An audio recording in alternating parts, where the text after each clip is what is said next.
Okay, well, as we told you, we're here for the WBC welterweight championship fight. Let's go ahead and take a look, if we could, at the welterweight division as it stands today. You'll notice that Aaron Davis is the WBA champ after destroying Mark Breland. There's Simon Brown, who holds fourth in the IBF.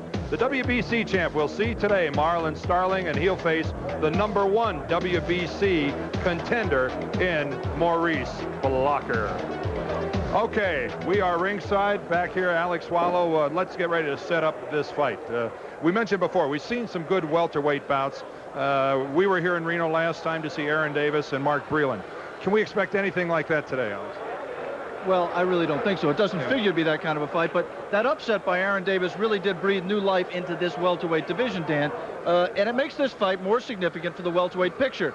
For one thing, there is now a champion in this division that Marlon Starling has not beaten, and Aaron Davis immediately in the ring afterwards, in an interview, challenged Marlon Starling to fight him. But the bigger picture is this. A lot of boxing people wonder about Marlon Starling, who will in fact be 32 years old in 10 days. They wonder if he still has what it takes to dominate this division. Is he beginning to fade?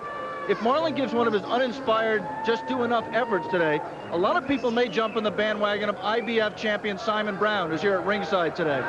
As for Simon Brown's former stablemate and good friend, Maurice Blocker, the challenger today, he was untested and unprepared to win when he got his first shot at the title 3 years ago.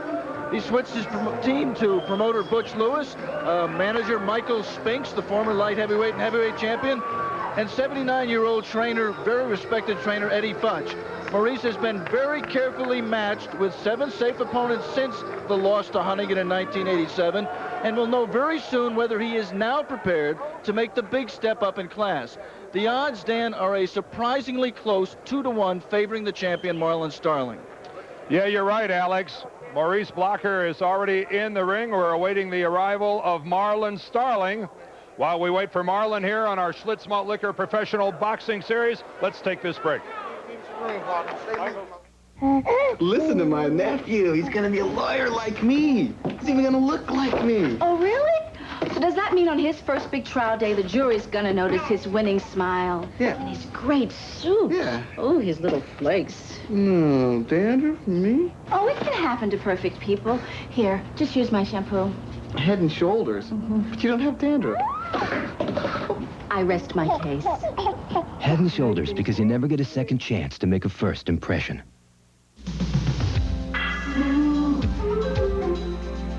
Operator.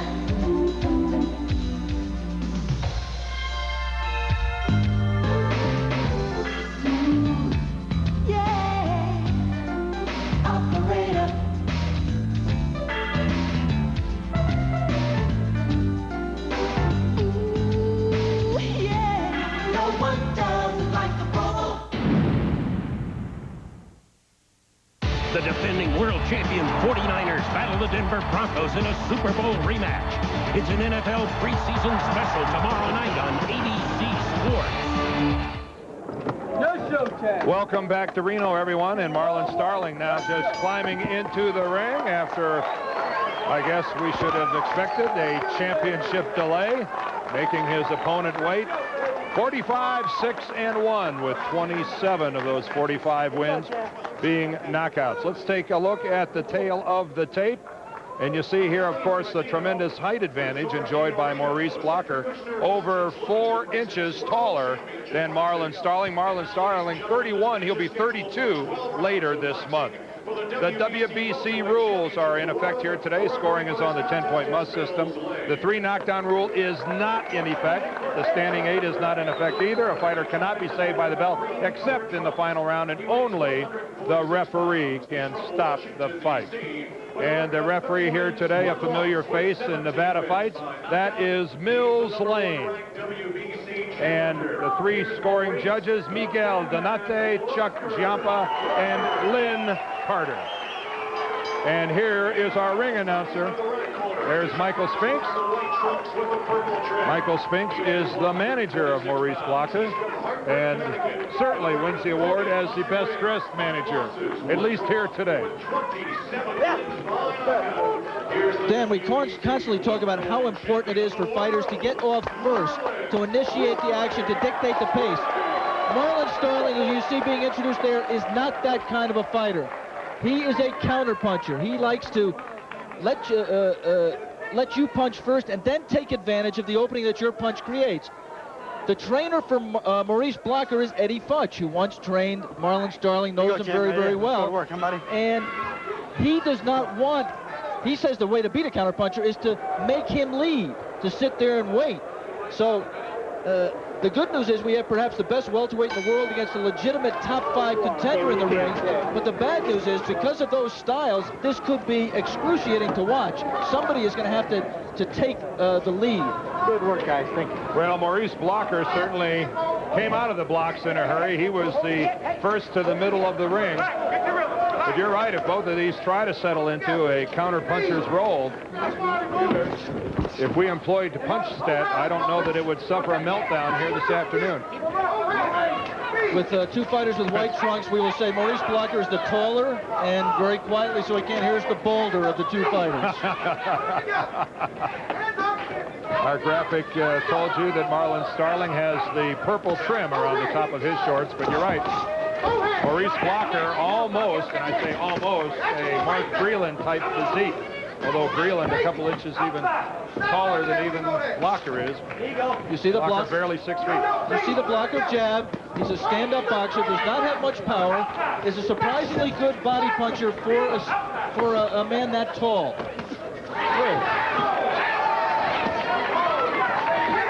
There, I think you saw a combination that Marlon Starling will attempt to use periodically during this fight, a right to the ribs and then follow it right up with a right uppercut. The belief of Freddie Roach and the people in Marlon Starling's corner that the long, lean body of Maurice Blocker will not last for a full 12 rounds. We should set up that storyline also. We said that Eddie Futch in Blocker's corner formerly trained Starling, but Eddie and Starling Marlon had a falling out. Freddie Roach, who was a former fighter of Eddie Futch's, who trained under Eddie Futch for 9 years, worked as a fighter, a featherweight under Eddie Futch for 9 years, and then when he retired was made an assistant trainer by Eddie Futch, chose not to go with Eddie when Eddie walked out of Marlon's camp and stay with him. He did the same thing when Eddie had a dispute with Virgil Hill. And that, of course, if you recognize Freddie Roach, is where you've seen him the most here on ABC, in the corner of the light heavyweight champion, Virgil Hill. This is the first time the 2 men have trained against each other. Oh, good right counter punch that time by Marlon Starling. Lands flush on Blocker's head. And Maurice Blocker letting his gloves come down a little bit, Alex. Yeah, and watch what he does when he jabs. He brings his left back very low. He just drops it completely when he jabs. And when you're in against a counterpuncher like Starling, that is a very bad tactic, a habit you'd be well advised to overcome. Still in the first round, this championship fight scheduled for a dozen. And already the gloves perilously low on Maurice Blocker.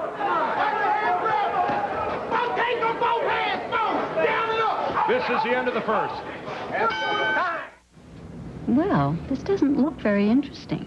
I mean, I thought you'd have me try something a little fancier, maybe with nuts and fruit cocktail. These are nothing but flakes. It isn't at all what I expected. I like it. Oh, I get it. It's a whole new kind of cereal. Simple and back to basics, right?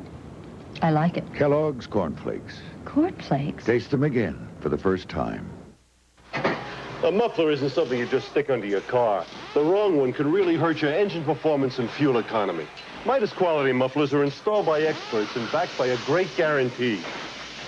Ain't nobody beats Midas. Nobody. And once again, this week's winning lotto number is 1-800-848-8888. Gee, that's Super 8 Motel's 800 number. Oh! Super room, super price, Super 8. Welcome back to Reno. Action here in the second round. And we have to say, Dan, already in the first round here at the start of the second, the pace has been much, much quicker than we expected. Marlon Starling is fighting like a guy who knows he has to be impressive today to keep himself in line for one of those megabucks fights. And Marlon Marlon Starling will be the first to tell you that he's fighting for the money, that he's looking for that, as he calls it, that $1 million payday. His last fight was his biggest payday against Michael Nunn, but he had to move up to middleweight to do it. Had to move all the way up to 160, and that was not a very glamorous fight.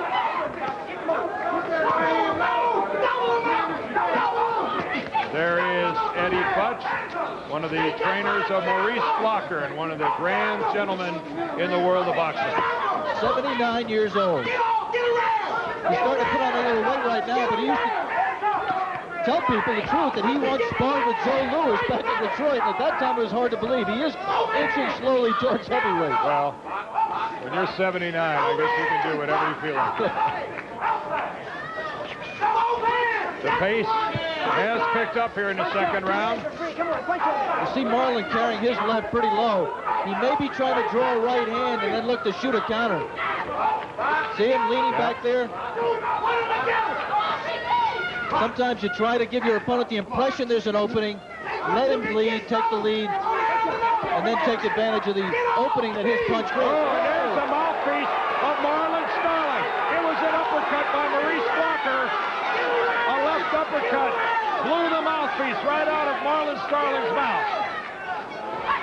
The rules say that in a lull in the action, the referee will step in and replace the mouthpiece, and that's what Mills Lane is doing right now. From Maurice Blocker's point of view and from the crowd's point of view, that was not a sufficient lull. Maurice Blocker had his man in a little bit of trouble, and he should have been allowed to continue. Right, as long as the fighters are exchanging blows, the referee can't step in. He has to wait for a break in the action. Well, I think in Mills' defense, then, they had stopped punching, but they were not clinched. I think by the definition of the WBC, there was a lull in the action. So there was no lull in that uppercut. Oh, and a good right-hand counter by Marlon Starling. That was respect time. Yes. Maurice Blocker is not known as a puncher. He has knockouts on his record, but he has not shown real power in the past. He has shown a good chin. He does take a good punch. He has never been down, and I've never seen him hurt, Dan. We should repeat, the only quality opponent up until now was that title fight with Lloyd Huntington. Yeah, that's a 31-1 record that you don't get overly excited about. Well, the end of the second round, and things have picked up nicely. In case you were wondering, in case there was even a lingering doubt, he's back. Boxing on HBO. I'm a real wild one. Wild one. Wild one. Wild one. Freewheeling, scene-stealing, out of control. Summer movies on HBO.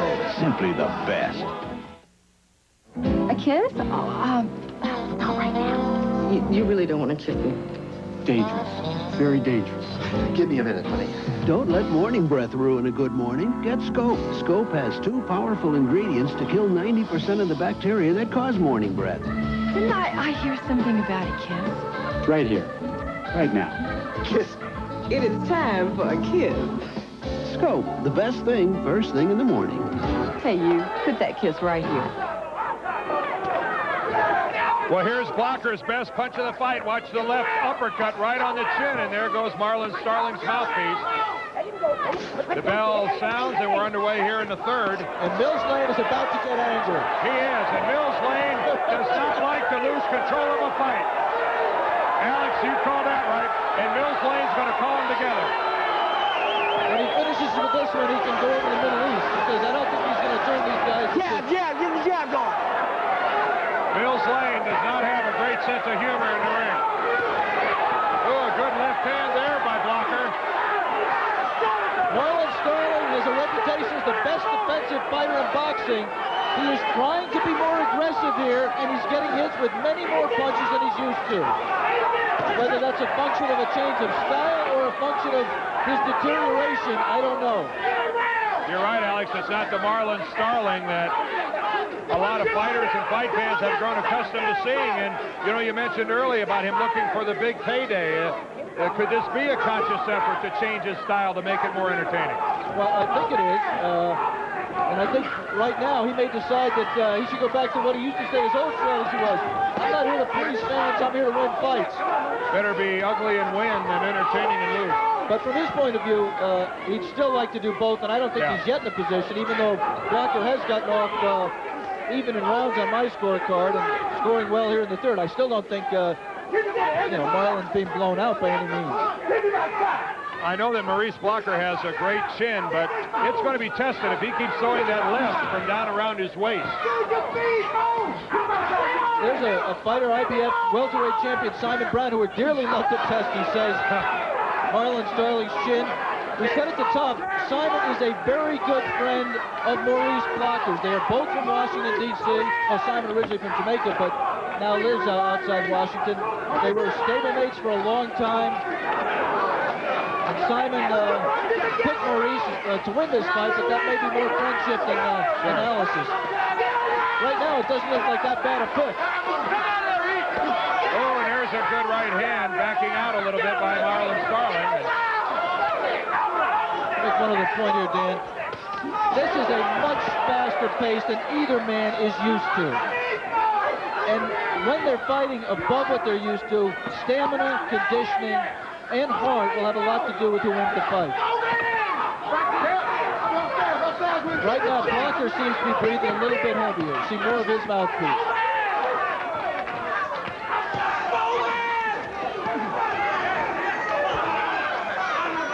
This is action at the end of the third. Remember, we're here for 12. Come on along, I'll take you to the lullaby of Broadway. The Hickory and Ballyhoo. The lullaby of Broadway. And in the center of it all is the Milford Plaza. Stay at the Milford Plaza Hotel with cocktail, dinner, and breakfast for $49.50 per person. Discover why we are the lullaby of Broadway. The Milford Plaza is the lullaby of all Broadway. Cape Hatteras and Old Milwaukee both mean something great to these guys. Hatteras means surf casting for bluefish, and man, do they love to fight. And Old Milwaukee means a great beer. Cold, crisp Old Milwaukee beer and smooth, golden Old Milwaukee Light. There's nothing like the flavor of a special place and Old Milwaukee beer. Old Milwaukee and Old Milwaukee Light. Hey, guys, this doesn't get any better than this. Here we go in the fourth, and Alex, sometimes the reason people disagree with the three scoring judges is the way you and I sat there for a minute and said, my gosh, how did we score the third round? Real close. Oh, boy, Maurice Blocker is moving Marlon Starling with his punches, and he does not have the reputation as a big puncher. We talked about stamina at the end of the last round, Dan. One other point. Reno altitude, 4,500 feet. I mean, it's not Denver where you're going for tomorrow night's Monday Night Football game, but it still is altitude, and a lot of fighters have been fooled and tired by it. Wild exchanges by both fighters.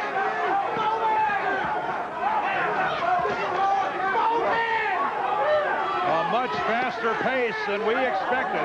Low blow there by Blocker. Yep. And there's the warning from Mills Lane. Please get it up. Oh, and there's Blocker just grabbing Starling by the back of the head and pulling him forward. Believe it or not, Maurice Blocker, for a man that tall, actually got penalized a point in his title fight with Lloyd Huntington for low blows. Blocker quick to say that the reason he lost that fight was he took it on very short notice. Yeah, he should blame his good friend Simon Brown. Yeah, that's exactly right. Simon Brown was scheduled to go over to England to face Lloyd Huntington, had a hand injury 10 days before the fight. Maurice Blocker took it on very, very short notice. A reminder to our local ABC stations that at the end of this round, we'll be taking a station break. This round is the fourth. Dan Deerdorf and Alex Swallow with you ringside from Bally's Hotel and Casino here in Reno, Nevada. The WBC welterweight championship of Marlon Starling is at stake. Maurice Blocker just warned by referee Lane not to push off with his glove. They're flicking the jab, and that's a lazy jab, and it comes back pretty low, and I'm really surprised Marlon has not been able to counter it.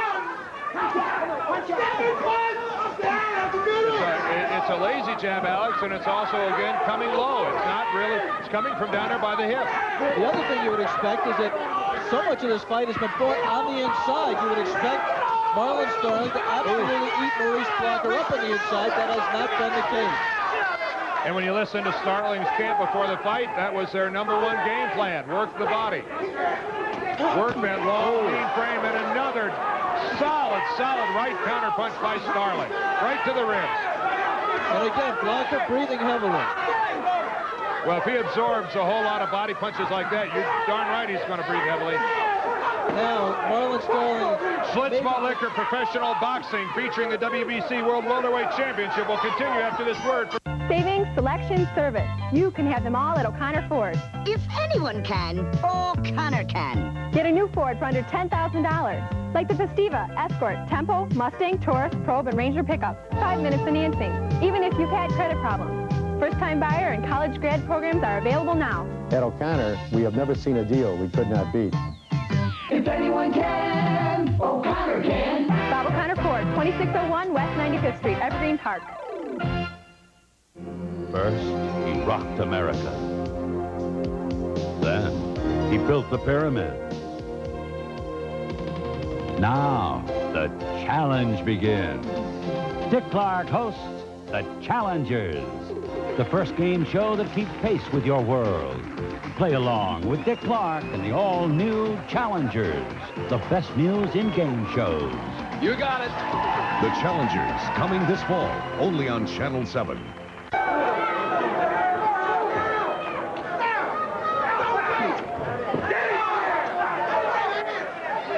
Action in round number 5.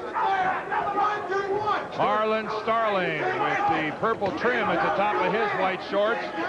Maurice Blocker wearing the all-white. Blocker, the taller of the two, and as my colleague Alex Swallow told you, for identification purposes, the balding gentleman. Ooh, and another right-hand counterpunch by Marlon Starling, who has really been hurting Blocker with that right hand in the counter to the body. I started to say, Dan, at the end of the 4th round, the last round, that I really thought that might have been a turning point. Marlon really started to take over, it seemed to be at the end of that round. Ooh, and you saw that right hand again snap the head of Blocker. And I think you might have seen just a trace of a smile from Moochie, Marlon Starling. A little bit of desperation right now, Blocker. He needs a second win.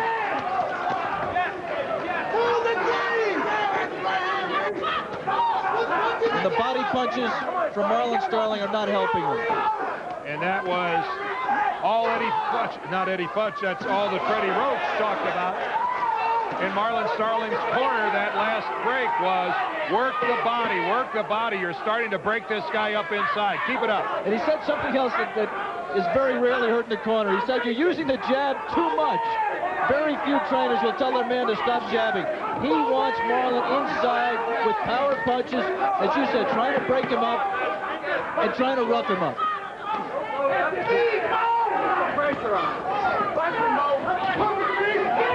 There's Maurice Blocker's father, Sloan Blocker. What an agonizing position to be in, to sit there defenselessly and watch your son take some of the shots that Maurice Blocker's taking here from Marlon Starling.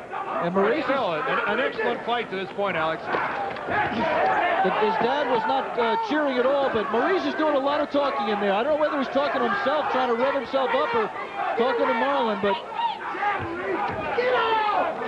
See him? You can see Blocker mouthing words, and not uncommon for a fighter to talk to himself, or an athlete really in any sport.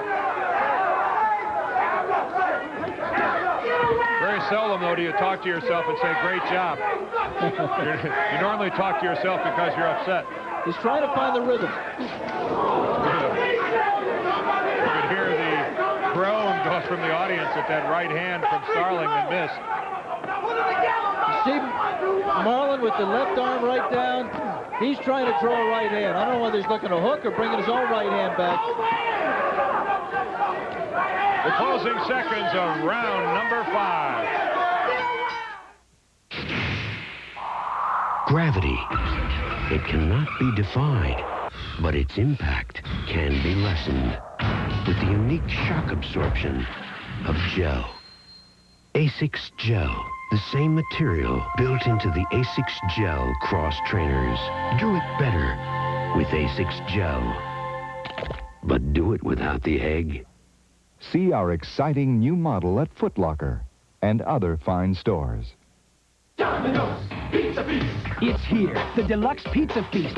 Buy a Deluxe Pizza Feast pan or original for just $9.99 and get another one for only $4 more. It's time for Domino's Pizza. Yeah. Call now. Red Devil Clear Polyurethane. You can always count on its durable finish. Harder than ordinary clear finishes, its beauty lasts and lasts.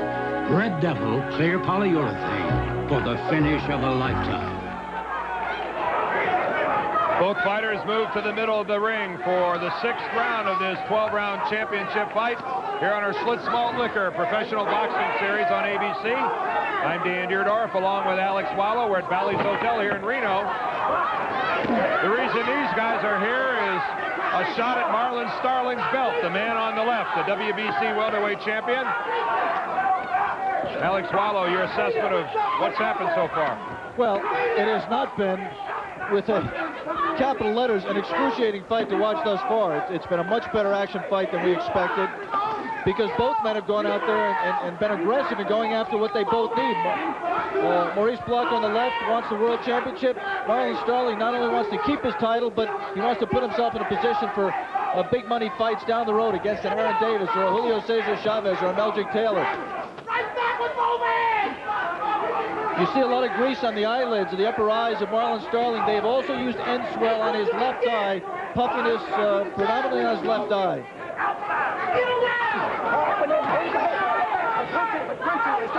Well, Maurice Blocker certainly doesn't have to look far for a little inspiration. How about to his manager, Michael Spinks, the former light heavyweight and heavyweight champion of the world.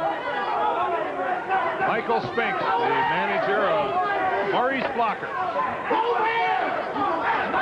And no passive observer there, Michael Spinks. No, that's an isolate that you might remember when Michael used to cheer for Leon. Michael used to die 1,000 deaths when Leon was in the ring.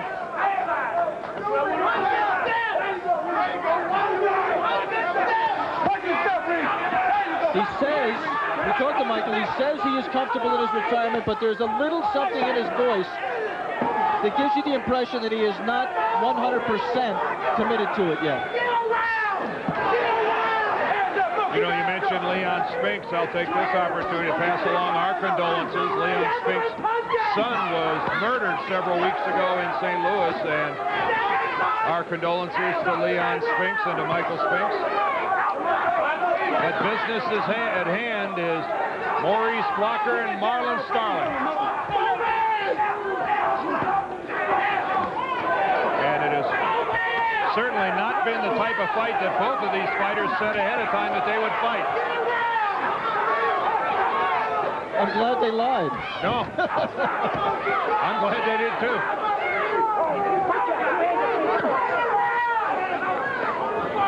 And again, Blocker just wrapping up Starling. If we end up going the distance, when you hear the bell, we'll be halfway there.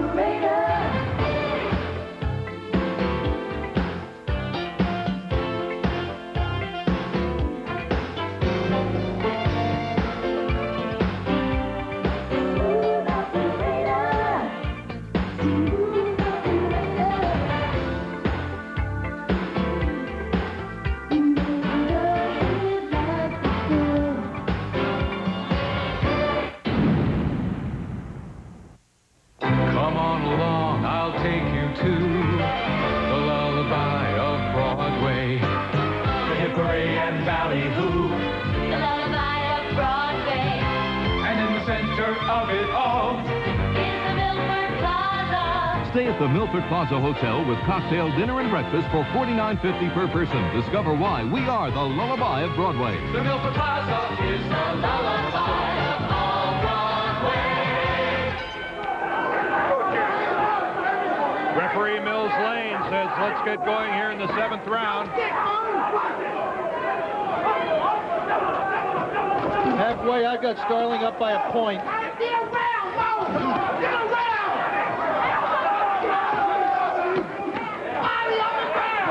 Maurice Blocker, the younger of the two fighters, 27 years of age. Marlon Starling is 31, will be 32 later on this month of August.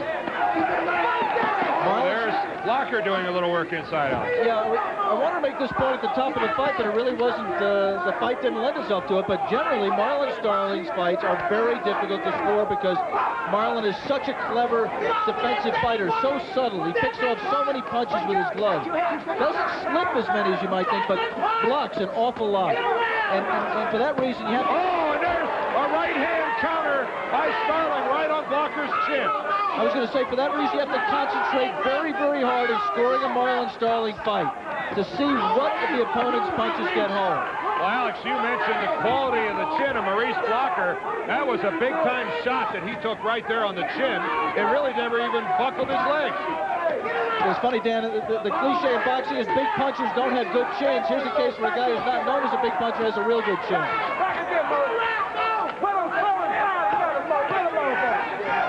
We should also point out that, with the exception of the first Mark Breland fight, Marlon Starling is not a huge one-punch knockout guy. Well, and that knockout came in, what, the 11th round, and at that point in time, Breland was having trouble standing up.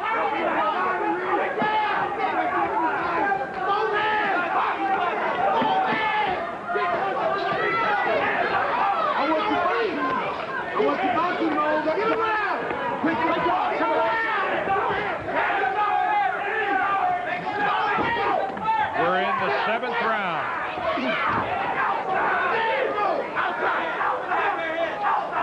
Maurice Blocker, tall and angular, almost 6 feet tall, and weighed in a pound less than the 147-pound limit. Yeah, it sure looks like when Moochie drops that left, when Marlon Starling puts that left to the side, the way he's cocking his body, it looks like he wants to rip a right hand. Well, I would think that Blocker is giving him an opportunity with that left hand down low, Alex. Of course, Marlon Starling has a long way to reach to land it on the chin. Except that Maurice has not been fighting as much of this fight at distance as I thought he would. Good flurry inside by Blocker. Boy, Maurice is just dying to get air. Well, he'll get his chance here in just a couple of seconds. We come to the end of the 7th. And as you can see, Marlon is not fresh as a daisy either. Oh, and he's cut. Here comes Eddie Aliano, cut over the left eye. I really didn't see where it happened. It had to happen at the end of the round. Have that round. Okay, you're not busy enough. You're going to be busier in there. Okay? Come on, Jim. You're going to pick it up in there. Yeah, pick it up. Fucking water. Come on. Water. Come on, baby. Pick him up. Now, that's the way you do it, Maurice. Jabbing. Put water up here. Alex, let's take a look, see if we can find the cut. I really can't tell, Dan, if it's happened yet. There's the right hand. That was not the closing hand. It was the right hand early in the round that Starling landed. It's not a huge cut over the left eye, but it's in a bad place. Yeah. I'm not sure that we'd have the capabilities to try to find at it with any degree of accuracy. Tell you that that's the blow that caused the cut. Regardless, here we go in the 8th round, and we'll monitor that cut over the left eye of Marlon Starling. Both fighters wearing white trunks. Look for the purple trim on the shorter Marlon Starling. Yeah, the purple trim with some red around it. About to be a lot of red, because that has to be a bad cut. If Eddie Aliano lets a man come out of the corner with blood coming out, he's got a problem. It's on the eyelid, there's swelling, and Eddie Aliano is a A1 cut man. He could not stop that cut with the time he had to work on it. And he's getting prepared for the next round. He's putting his gauze pads there. He's getting his adrenaline solution. Well, if any fighter I know, Alex, had to go into a defensive posture to protect the bad eye, Marlon Starling would be one of my choices. And he's not doing it. I mean, he's not putting his hands up in the peekaboo defensive posture that he normally does. He's carrying his hands much lower.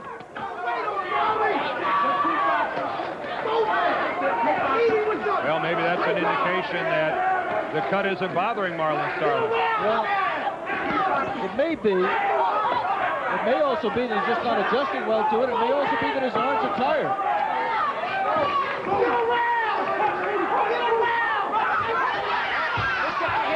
A lot of pushing and shoving in there now. Mills Lane steps in and separates the two. A little over halfway through the 8th round. Oh, and there's a good flurry and combination by Maurice Blocker.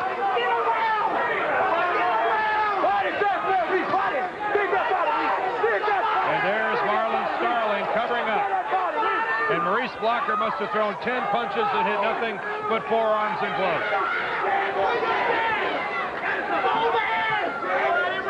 You see the Maurice Blocker's trunks are quickly becoming pink. That is not his own blood.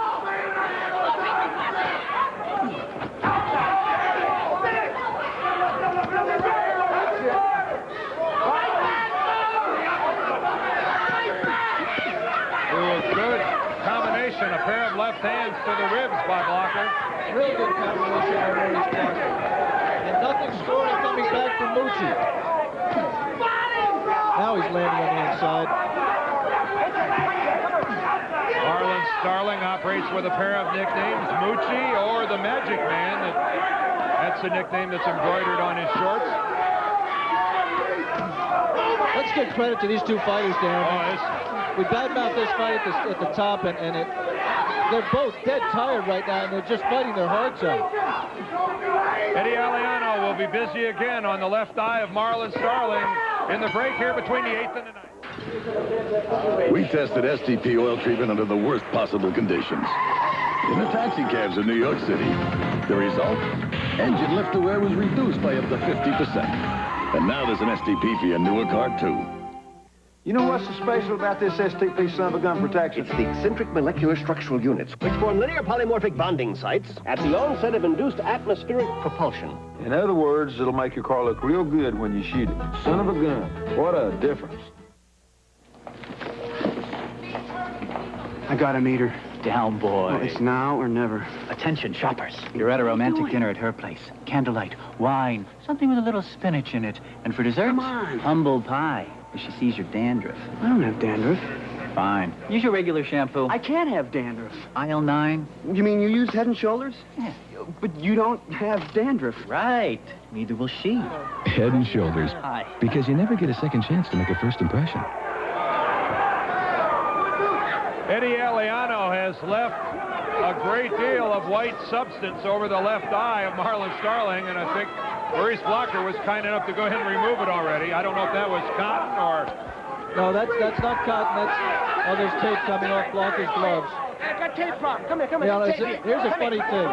Hey, Marlon. I talked to Eddie Futch when we interviewed him before the fight about why so many fighters are having tape problems. I mean, we've looked at a lot of old fight films. I can never remember an old fight film, tape coming off a fighter's gloves. And I said to Eddie, is this a function of bad tape, or there's the cut? You can see the problem. Come on, here we go. Good look at the cut right in the eyebrow of Marlon Starling. Go ahead, finish your tape. I'm sorry. Well, anyway, Eddie said, I've never had a fighter of mine have a problem with tape in his gloves. And here Maurice Blocker's tape is coming off. I really don't understand it. Oh, and it's Marlon Starling now picking up the pace. Boy, we got a good look at that cut. To this point in time, it's been effectively controlled by Starling's corner. And it doesn't seem to be swelling up. It doesn't appear to be on the verge of obstructing any of his vision. Well, he's a fighter who generally puffs up, especially against long-arm fighters like Maurice Blocker or Mark Green. He's been very puffy. He has been cut, I believe, in his right eye before. I don't remember being cut in his left. If you can cut, though, without that balloon-like swelling that we've seen, Aaron Davis had it, Paul Hodgkinson fights we've seen earlier this year. If you can cut without swelling, it'll be a plus.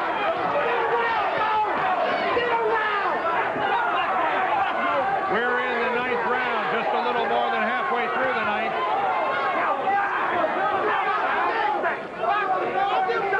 We will stay here between the 9th and the 10th rounds and follow Marlon Starling into his corner. So you can see firsthand how they'll administer to that cut. Let me tell you one thing. Eddie Aliano, as we've pointed out here many other times, and other people have too, it's no secret, is a great cut man. Marlon Starling has to help him. I mean, the best cut man in the world can't help you if you let your man hit you right on the cut with the first punch of this round. You put your head in there at close quarters, and you don't hold your hands up. I mean, if anybody could, there you see Marlon protecting it, but if anybody, you would think, could consistently protect a cut, it would be Marlon Starling, and yet he is not. Very right good now, point. Mills Lane wants the doctor to look at this cut again. Mills Lane stopping it here in the ninth for the ring doctor in attendance to look at the cut. We've got 35 seconds left here in the ninth. But Alex, you made an excellent point. Oh, and another good right-hand counter over that lazy left of Blockers. This time, Starling's punch landed on the head. Marlon is fighting now with desperation of a man who thinks this fight may be stopped by that cut. Well, the cut is bleeding. We will check between rounds, Dan, to find out. I'm sure it's not, but just to make sure that the referee Mills Lane did not rule that that cut was caused by a bunt. Again, a reminder that we're going to stay, and we'll go to Marlon Starling's corner. There's the bell ending the ninth.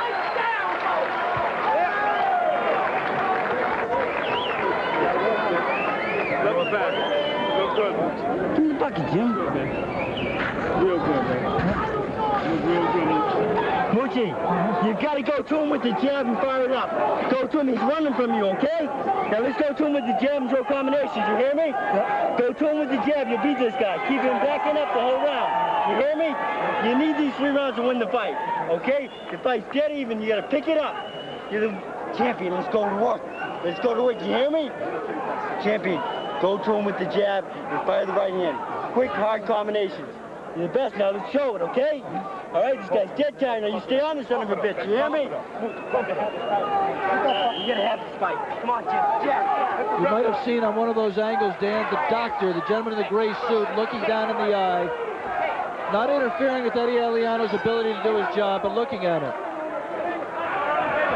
The bell sounds for the beginning of the 10th. You heard Freddie Roach telling Marlon Starling, you've got to win all 3 to win the fight. And consistently calling him champion. There's a warning to Blocker on grabbing behind the head. We just confirmed with the WBC supervisor that, in fact, that referee Mills Lane did not notify them that that cut was caused by a butt in round 7, so he is assuming that it was a punch. And therefore, if this fight is stopped by that cut, Maurice Blocker is the winner. There's no technical decision, no going to scorecards, nothing. Marlon Starling chasing Maurice Blocker, but not landing any meaningful blows. Aggression, but as the phrase goes, not really meaningful aggression. He's landing his share. Right. I'm just amazed that both men have been able to keep up this work rate. My definition of a meaningful blow is a blow that causes some damage, that exacts some sort of a toll from the other fighter. We are in the 10th round. Dan Deardorff, Alex Wallow here ringside on our Schlitz Small Liquor Professional Boxing Series here on ABC. And you're looking at what many people in boxing consider a miracle. This fight was expected to be a dog. Not only has it been entertaining in terms of action, it's close on our scorecards. It may well hang in the balance.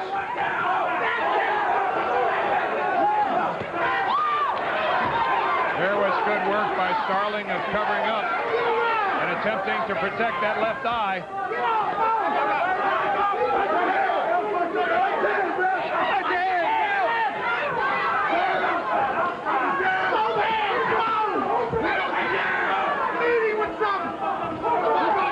Marlon Starling, the 2-time welterweight champion.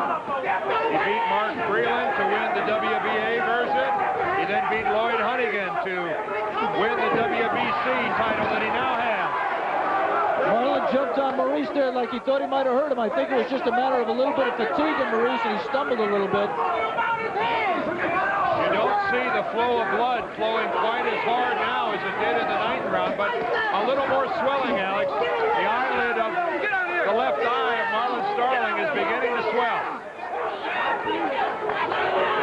impossible to tell how much that blood is obscuring his vision and how much the swelling is obscuring his vision. Oh, you got to be inside there to know for sure. Here we come to the end of the 10th round in a bout that is scheduled to go 12.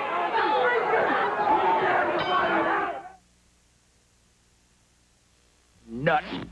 The bug killers people try on me are a pushover. When are you folks gonna learn? There ain't nothing tough as me. Nothing. Why should I be a... Ray? Ray! When it comes to killing bugs, all you need to know is raid. When it says raid, nobody does it deader. Come on along, I'll take you to the lullaby of Broadway. The hickory and ballyhoo. The lullaby of Broadway. And in the center of it all is the Milford Plaza. Stay at the Milford Plaza Hotel with cocktail, dinner, and breakfast for $49.50 per person. Discover why we are the lullaby of Broadway. The Milford Plaza is the lullaby of all Broadway. And look at the blood pour out of that cut over the left eye of Marlon Starling. Let me tell you something. Eddie Aliano put everything in there but axle grease, and he just couldn't do anything, even temporarily, to stem the flow of blood. No, Marlon Starling now has to fight, one, to protect himself, but two, he's got to be concerned about a ring doctor stepping in and stopping this fight. We're in the 11th, and right now the cut is bleeding more profusely than it has bled this entire fight. And Maurice Blocker didn't help it any there with that right hand. There's Marlon Starling attempting to keep that left up over the eye, and that would be a smart move. You're concentrating so much on the drama of the cut, Dan, you got to really count punches. Who's winning these rounds? I think Blocker's more active. Marlon scored some heavy punches the last round. Tough fight to score. Right now, Marlon Starling's got to worry about getting to a decision, Alex. But he's also got to be worried if he gets to it, he's on the right side of it. He's got a real dilemma. I mean, he can't protect it so much he's not scoring punches. He can't give rounds away. His trainer has told him that the fight was even going into the 10th round. Oh, good left hand. The cut is bleeding, and it is bleeding a lot. But again, the left eye of Marlon Starling is wide open. Now, the blood has to be running into his eye, but at least the eye isn't swelling shut. You saw a lot of mouthpiece there from Maurice, and you saw him force a clinch. And he's backpedaling. Everybody in the Starling corners waving at him, come forward, come forward. Well, Marlon Starling...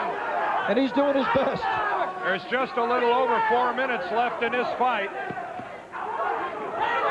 There's Freddie Roach, the trainer of Marlon Starling. A minute left here in the 11th, and then the 3 minutes of the 12th. You saw the look of a lot of concern and a little bit of disgust from Freddie, because he thought that Marlon had a chance to go forward right there, and he stayed at distance. He wants Maurice Blocker backing out on his back foot. He wants Mucci pressing the action.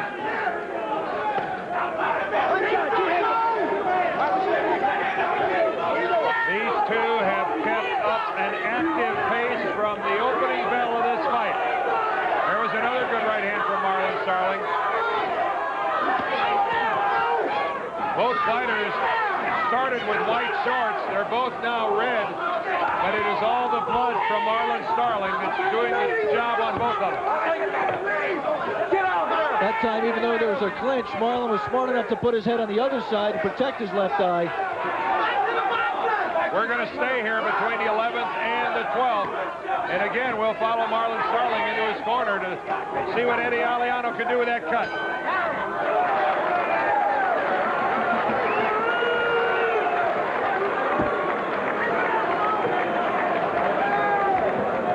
Your attempt. Jim, you need a knockout to win this guy. You gotta let the punches go. You hear me? Gotta go get him.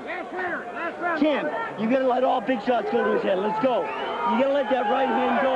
Let it go. You need to get this guy in the deck to win this fight. Don't forget, tomorrow night I'll catch up with Al and Frank at Mile High Stadium in Denver.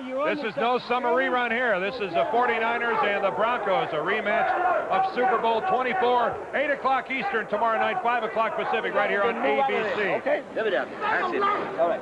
This is out. Don't you get careless in there. That's the corner of Maurice Blocker. Don't you get careless.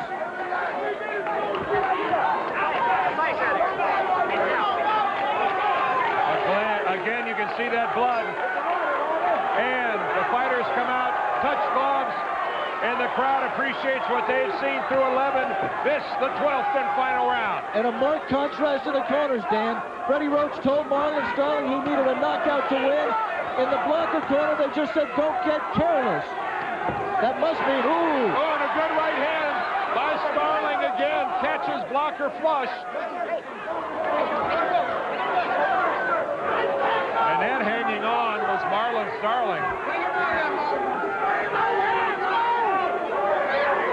We talked earlier about the chin of Maurice Blocker. He certainly has had ample opportunity to display it here today. He's taken some good shots, and he has not wavered.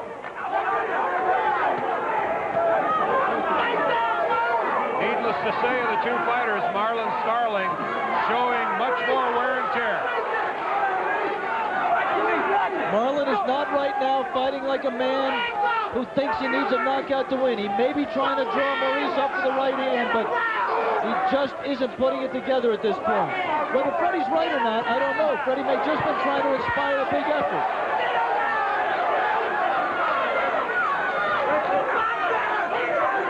We've said many times, Dan, don't accept the word of a corner man trying to motivate his fighter is what they think in reality.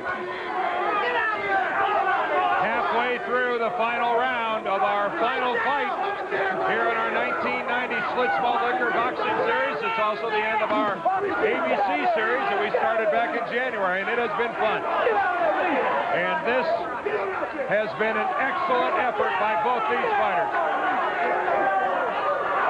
Keep boxing, just box.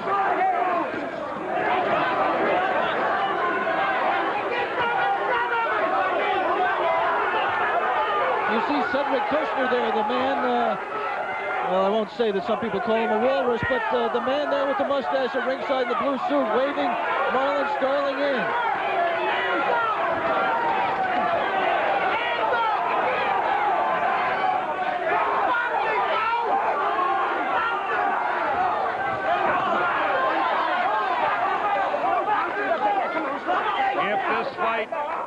Lasts another 30 seconds, what we're going to do is immediately leave and go to a commercial break and then come back and get the decision. So stay with us. We'll be back with the decision. And let me tell you, this one is up for grabs. We think. Never, ever, ever predict boxing scorecards.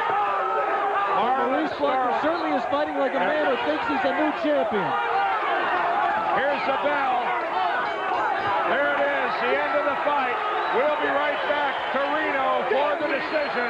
Don't go anywhere. Black Rock, Nevada and Old Milwaukee both mean something great to these guys. Black Rock means land sailing, riding the wind across dry desert lakes. And Old Milwaukee means a great beer. Cold, crisp Old Milwaukee beer. And smooth, golden Old Milwaukee Light. There's nothing like the flavor of a special place. And Old Milwaukee beer. Old Milwaukee and Old Milwaukee Light. You know, guys, it doesn't get any better than this. Phil and Laura Gordon, married, one child. Frosted Flakes, Dad? No, that's a kid's cereal, honey. Yeah. How about some all-brand? Publicly, they claim Kellogg's Frosted Flakes is just a kid's cereal, but these films tell a different story. Experts believe they loved those sweet, crunchy flakes as kids and just never got over them. I forgot my lunch. What's going on? Nothing. Here, we're fine. Really? It's okay. Oh my gosh. It's okay. Why hide it? Frosted Flakes have the taste adults have grown to love. They're great! I'll need that right away if you do. Okay, Jim Hall is our ring announcer. Let's go up now for the decision. Ladies and gentlemen, we have a majority decision. Judge Miguel Donante scores at 115-113. George Chuck Giampa scores at 114-114, a draw. And Judge Lynn Carter scores at 115-113. Winner by majority decision and new WBC welterweight champion of the world, Maurice Blocker.